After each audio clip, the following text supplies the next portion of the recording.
Madam Chair, we are now live. Thank you. Good morning. State Board will come back to order. Ms. Maramba, would you please call the roll? Board Member Durham. Here. Board Member Flores.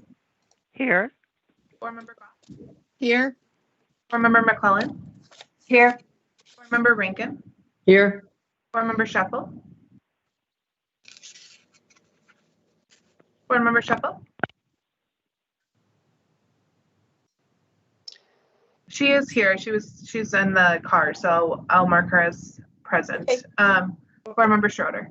Here. Thank you. So the next item on our agenda is a presentation and a vote on the CDE budget. Commissioner.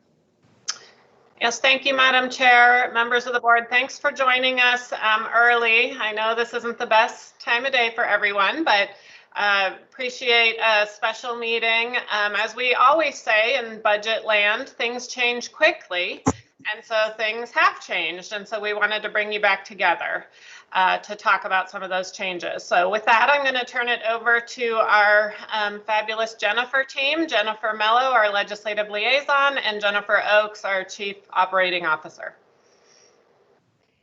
Well, good morning, everybody. It's nice to see you. I'm happy that everybody is safe, because that's not we have some people in our state today who are not safe, and so our thoughts go out to all of them.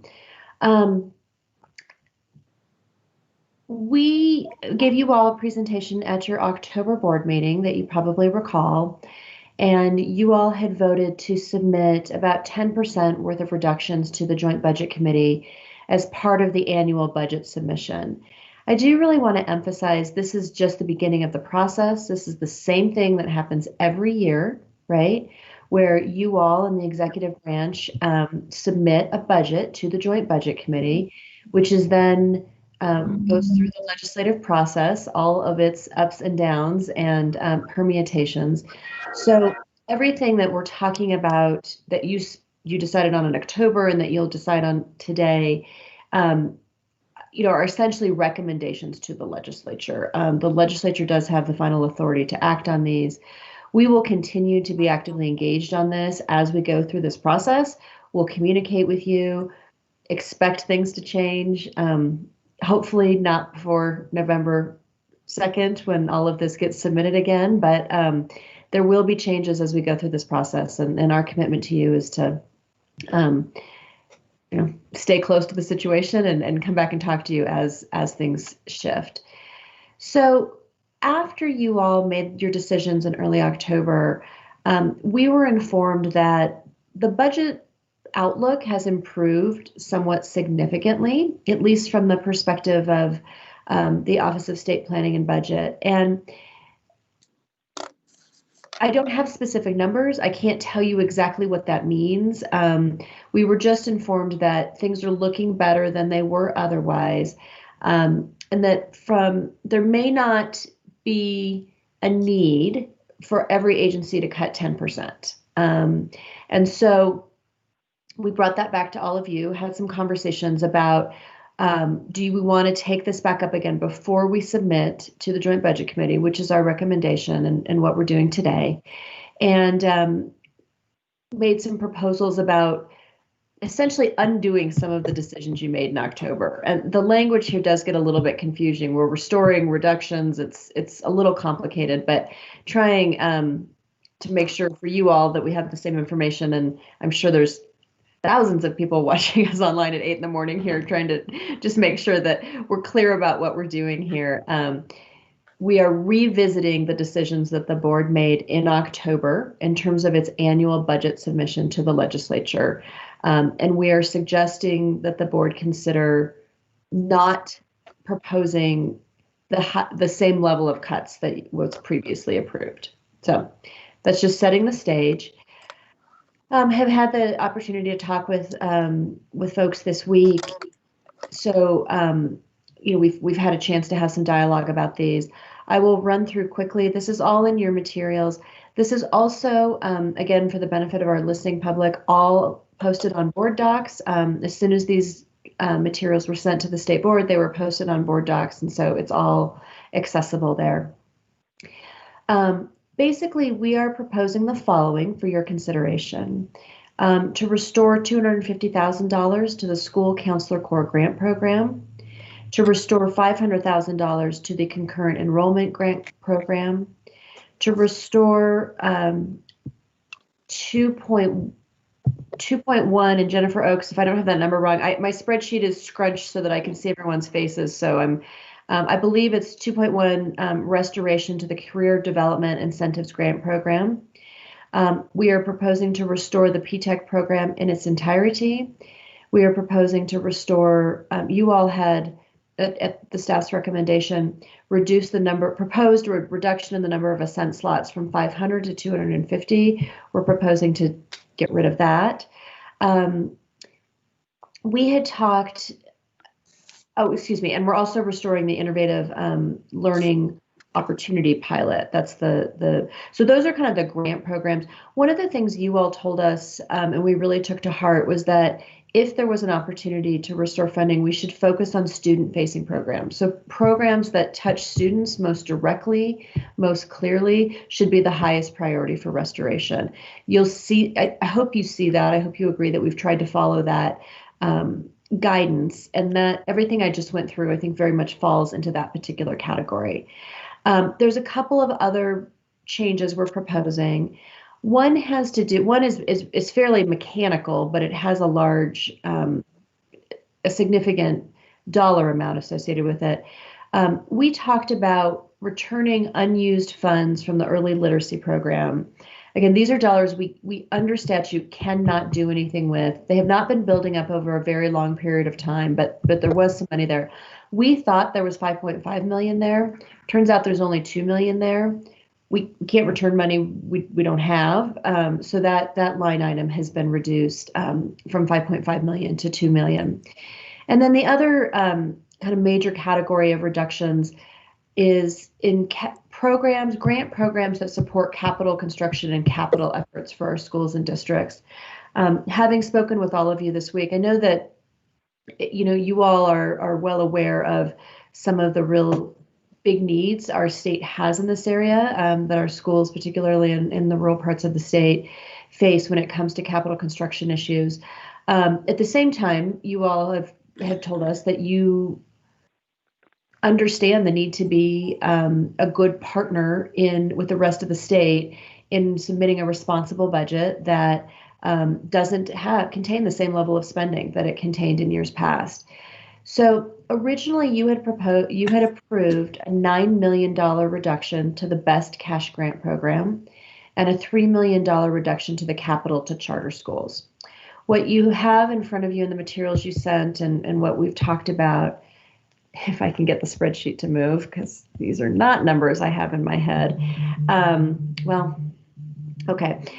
Jennifer Oaks, if I say a wrong number, will you help me? What we are proposing for your consideration today is a $3 million reduction to the BEST cash grants. So it's a $60 million program overall. You had approved $9 million. We're proposing, instead of $9 million, you do $3 million. And on the charter school capital construction, we are proposing that instead of $3 million, you do a $1.5 million reduction. The way we got to those numbers is those are 5% reductions in both of those programs, which is, we were trying overall to go for a 4 to 5% reduction target. So that's how we came to that. I don't know if you guys want to have some conversation about that. I suspect that you may want to. So those are the restorations that we are proposing. I think the plan is, after discussion, that this will all happen in one motion and one vote. So just putting that out there so that we all kind of have a sense of what direction that we're headed in. But now is the time for you all for questions and concerns and discussion. And Jennifer and I and the commissioner are more than happy to talk with you about any of this. I have a question, Madam Chair. Jump This right is in, Val Lydia. Flores. Yes, go I'm ahead. sorry. My question is that it seems that the amount of monies for the BEST cash grants is, considerable considerably reduced in comparison to the capital to charter school facilities. I mean, we have a whole lot more regular, public schools than we do charter schools. So why is it 1/3? I mean, originally it was 31 million for the charter schools and 60 million for the best cash grant. I see a big kind of difference if we're talking about being equitable on those two, and the reductions are so. I mean, surely this year, because of the problems, I don't know, rebuilding. I mean, all those fires and such. I'm sure, and because of COVID, we probably have more work to have done to do on our public schools than we do on our charter school facilities. So I just don't see the equity there between what we ended up with for the regular, and I know that the best cash grants also go to charter schools. So why have a separate category there for charter schools to begin with? I've Board never Member seen it Flores, before. I'm going to ask staff, I'm not sure your information is correct, but I'm going to ask staff to clarify. And Ms. Oakes, you may have to put, I guess that won't help Board Member Flores, but please help us out here. Yes, so the appropriation that was set by the legislature for the current year, for the 2021 current year, does have the appropriation for best cash grants at 60 million and the charter school capital construction facility funds at 31.8 million. Previously, before the end of the session, that best cash grant lines was 160 million and 100 million was reduced. So that's how we got to the 60 million appropriation for the best cash grants for the current year, and the charter school capital construction facility line is at the 31.8 million. So that's the starting point that was set by the legislature. And what the recommendation here is to treat them consistently, in that both of them have a 5% reduction, which is commensurate with our overall revised target. Right, but I'm saying that is considerable. I mean, from $60 million to $3 million for the best cash grants. No, Board Member Flores.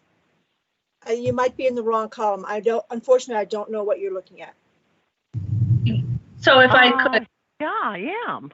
I'm looking at the reduced grant programs, and I'm looking at reduced best cash grants from 60 million, and then in October there was a reduction. Okay, the proposed reduction. Okay, so there's more monies there, but yes. At the end of the day, okay, I get it, and the other, but it still doesn't seem fair to me. Back to the original question, which was that we have a separate line item for charter schools. And at the same time, I do remember that we give out grants to charter schools with the best cash grants. So when did we have a different line item for the charter school facilities than we do from the from the best grants? I'll let Jennifer Oakes. When did that happen? But I'll just say that is not our decision. That is a legislative decision. They have created two separate programs, and we are the administrators of those programs. Right. But And for when did that happen? when they created the charter school capital one. Right. When did that happen? The first year that we had funds distributed through the charter school capital construction was in fiscal year 7-8. So, it's been in place for a number of years. But not the So cap, over not a the charter. dozen I guess what I'm asking is, this is the first time I've ever noticed that we had a grant program just for charter schools, because it used to be connected to the best cash grants. And now we have a separate line item, which is half the amount it started out as for construction of charter school facilities or working on them. When did that come about? When did the legislature do that? So the legislature did that starting in fiscal year 7-8. So 2007. Yes. 2007. Well, I guess I had never just seen it like that. And it doesn't seem equitable, because we don't have that many charter schools in comparison to regular public schools. So that's another topic, I think, Board Member Flores. I'm sorry? That's another topic we have at the board level talked about. Yes, this I before. see. Because we are aware, some of us were aware that there was a separate fund. And in fact, there was a lot of pressure to provide charter school applicants from the BEST grant. The reality is that charter schools cannot go to their school districts to get bond money. So they are in fiscally completely different they do position. get bond monies. In they some can districts, get monies. In some districts. Anyway, that's a whole other in most topic. districts. Thank you. Are there other questions, Madam Chair, about any of I would like, if I could, just go down the line as I usually do at these board meetings, if you don't mind. Board Member Goff, do you have questions, comments, please?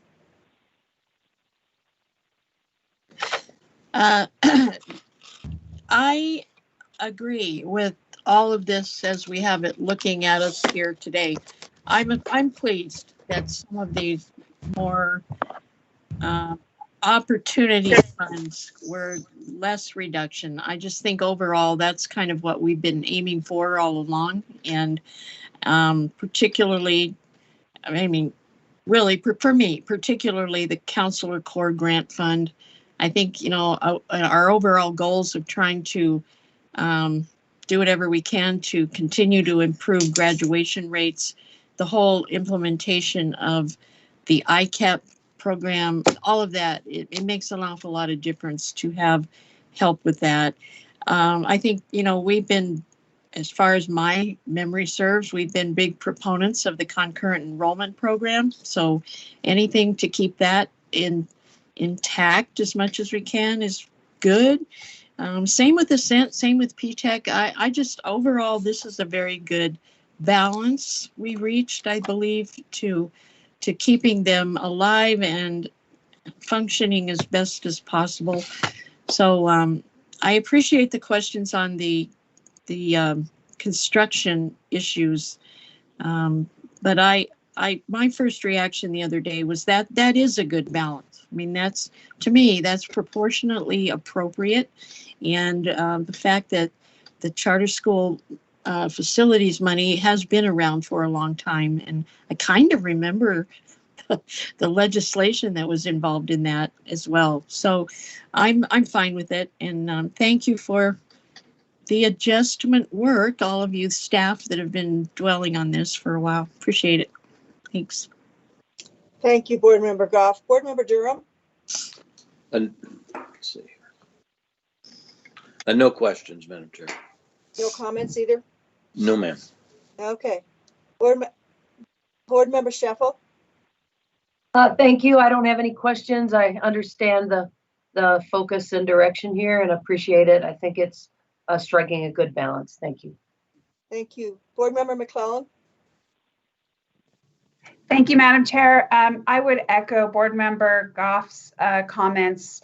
Yes, thank you very much. I appreciate all the staff work and their availability throughout this process. And I'm glad for the good news that the budget challenges are not quite as tough as, or may not be quite as tough as we at first anticipated. So very good. Thank you. Thank you. Board Member Rankin. No questions. Great, thank you. So I also am pleased that we're in this position. Well, I'm not pleased because we're still being forced to make cuts, and we know that they're shared cuts. What I am pleased about is that we're able to continue to focus on our priorities and cut as little as possible in the areas that we believe have a direct impact on children and get them graduated. So I would entertain a motion, please. Madam Chair, I move to approve the revised budget proposal contained in document fiscal year 21-22 updated budget reductions summary as published on board docs. Thank you, Board Second. Member. That's the proper motion. And thank you, Board Member Clown, for the second. Any more comments, colleagues? Shall we call the vote? Ms. Maramba, would you call the vote, please? Board Member Durham, Yes. Board Member Flores, No. Board Member Goff, Yes. Board Member McClellan, Yes.